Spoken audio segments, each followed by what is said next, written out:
Good afternoon, everyone, and welcome to Stock Market Today. It's Coram and Ed Carson here with a look at the action in today's session and a recap of the week, as it is the shortened trading week before the Easter holiday and Good Friday tomorrow, with the market being closed. But today we did see the Nasdaq notably reverse higher, Ed. Yeah, it was a nice end to the week. So that was positive. The indexes look relatively healthy. I want to look at a few stocks that are looking strong: Google, Alibaba, and Intuitive Surgical.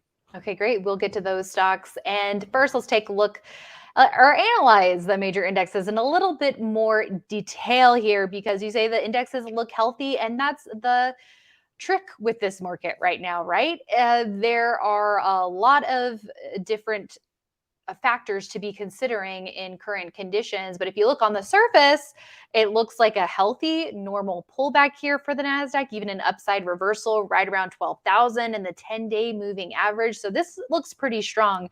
But underneath the surface this week, Ed, there was a lot of pretty seismic movements. Yeah, we had really big losses in construction and industrial firms on Tuesday, and then on Wednesday, growth stocks really got hammered. Some really violent moves in some cases. Some of them were just lightly damaged. Some of them had more serious damage. It is weird. I mean, when you look at a market rally, you got to look at the major indexes and the leading stocks. So it's not like the major indexes are lying. It's just, but there's just different elements that you have to analyze. And so it is a little, in hindsight, a little look obvious. Oh, you can look at those things and go, oh, of course it was going to do X.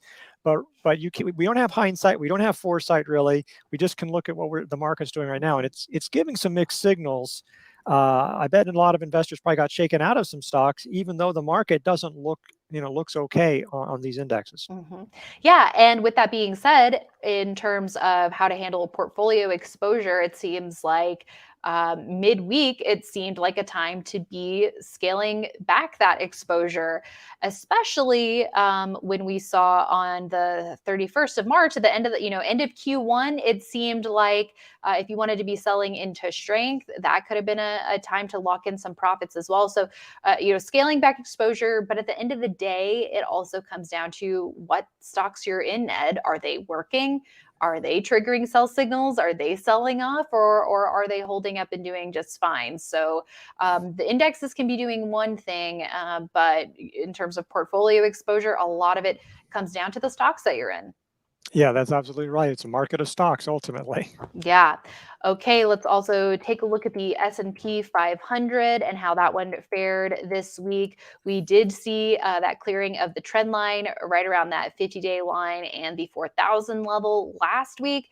And this week got a little bit of a pullback here. Maybe we see some sort of handle form here, Ed, or even if we pause here longer or pull back further, that could potentially give us an opportunity to be buying off of the moving averages if we wanted some index exposure, or at least to be buying stocks around the time that the market is bouncing after a pullback. Yeah, that's a good way to go about it. This one, barely dipped at all. It was for the week, it was just down a fraction. So nice action there.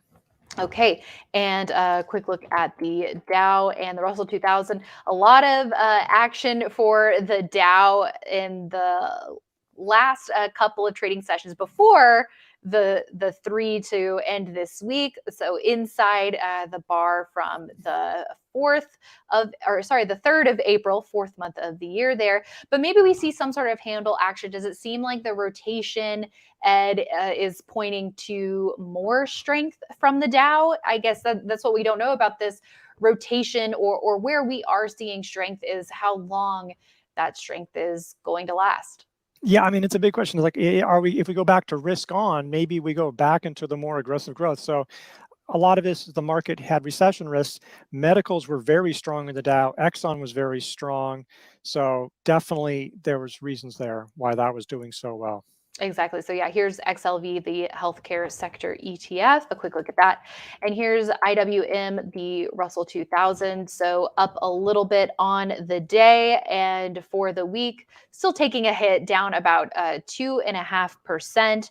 But I guess I also should have mentioned that the Nasdaq was up about 0.8% today, while the S&P 500 was up 0.4%, and the Dow roughly flat, while the Russell was up 0.1% here. But still, that didn't really help the Russell a whole lot because it was still down 2.5% this week.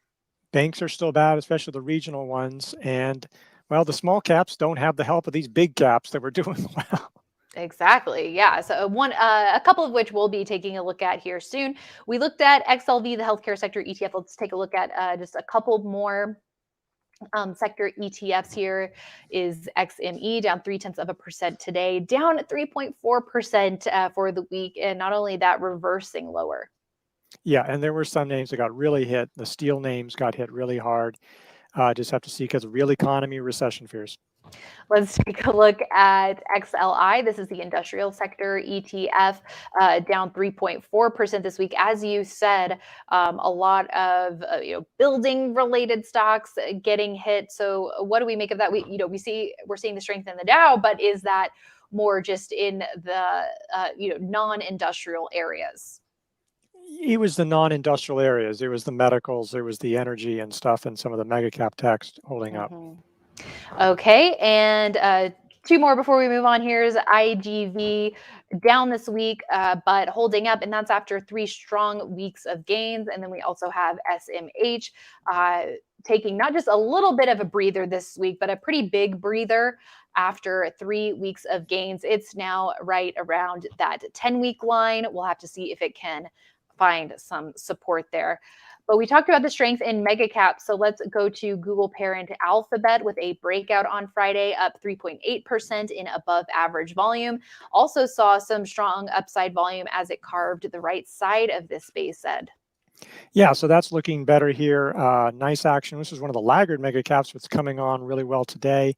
Nice volume, as you said. The RS rating is only 63, which isn't that great, but I bet that'll get a bump today. And if you look on the technicals, in the last month or so, like 3 month, it's 92. And again, that will probably also get a bump. This was the highest since September now. Its growth numbers are pretty good. If it's not amazing, but it's not that expensive. So this is a name. It's a long-term leader. I think it's a little extended from, say, the 200-day line and definitely the 50-day to be buying off of that. Yeah, it would have been tough to buy. It didn't quite feel ready there, but it works as a position trade. It was solid action here. It is now about 10% above the 10-week line and 7.5% above the 40-week. Let's also take a look at Alibaba, BABA, holding tight right above that century mark, up fractionally for the week, but 2 big weeks of gains and not giving up ground. Then taking a closer look at the daily chart, potentially an aggressive entry over sort of a handle-like structure here on the right side. Yeah, it's basically a handle, though. I think I did the math, and it's just like a point or two too low to quite be valid. That prior week, huge volume. That's when they announced we're going to split into 6 companies or 6 independent units. And so a lot of positive there. A lot of China names are coming up. It does seem like some of these names have their ups and downs, and this seems like an area where taking early entries either here or at the handle buy point would be a way to go rather than trying to wait all the way toward the high. Do you think we are in a different mindset in terms of the risk that China-related stocks pose, or how should we be considering that element? I wouldn't make it a huge part of your portfolio just because there's the risk of more tensions between the U.S. and China, though it does seem like China's economy is going to be coming back up. That seems like an enormous EPS growth rate. I'm not sure if that's accurate on the estimates there. I was looking at that. I'm not sure if it's really going to go like that, but it should be solid growth for a lot of these names, where the U.S. is probably going to be weaker this year in terms of growth. So that's one reason to maybe dabble but not dive in. Well said. And let's wrap things up with a look at ISRG and the battle plan for the week ahead, of course. So we've got 3 pretty tight weeks, maybe not qualifying for a 3 weeks tight, but just tight action here on the right side of a base for Intuitive Surgical. And clearly the medical sector should be an area we should be taking a closer look at. Yeah, and this will be a 3 weeks tight. It's not late enough in the day for it to show up. And that was a handle that's, again, just a smidge too low to quite qualify. But yeah, I mean, look, medicals are coming on. This one has decent growth, so that defensive growth is coming. Even if the market strengthens, this may still do well. This was doing well in early March. It was doing well in March when the market was, a lot of growth names were coming up. Some decent volume. It does have earnings in 2 weeks. We're hoping for better earnings after sort of a sluggish 2022 for sure. But that is something to note. But definitely investors should be looking at some of the medical names. A lot of different groups are doing well. All right, Ed. Well, as we wrap, what are your thoughts on how to handle the week ahead? How do we digest all of this data and go from here? Well, for one, we got the jobs report tomorrow, so who knows how the Monday have a big open or big sell off at the beginning. So we'll just have to see how it goes. Get your watch list ready. It may be, very quickly some stocks, maybe some stocks you got shaken out of might present buying opportunities. Same time, we could, maybe the leading stocks problems that they had this week will reinforce themselves. I think you just have to take, really be flexible and just have that open mind, ready to act in either direction right now, not necessarily leaning super hard in or out. That makes sense, Ed. All right, everyone. Thank you so much for watching. And if you are a Swing Trader subscriber or trialist, make sure you head on over to swingtrader.investors.com because we are about to have our Swing Trader Scorecard monthly webinar going over performance for the month of March and trades and strategies and answering your questions. So we will see you there at 4:30 Eastern. 1:30 Pacific. So coming up here soon. We'll see you then, and we hope you have a great long weekend, everyone. No Stock Market Today show tomorrow, and we'll see you back here on Monday, starting with IBD Live, and then here after the bell. Thanks, everyone.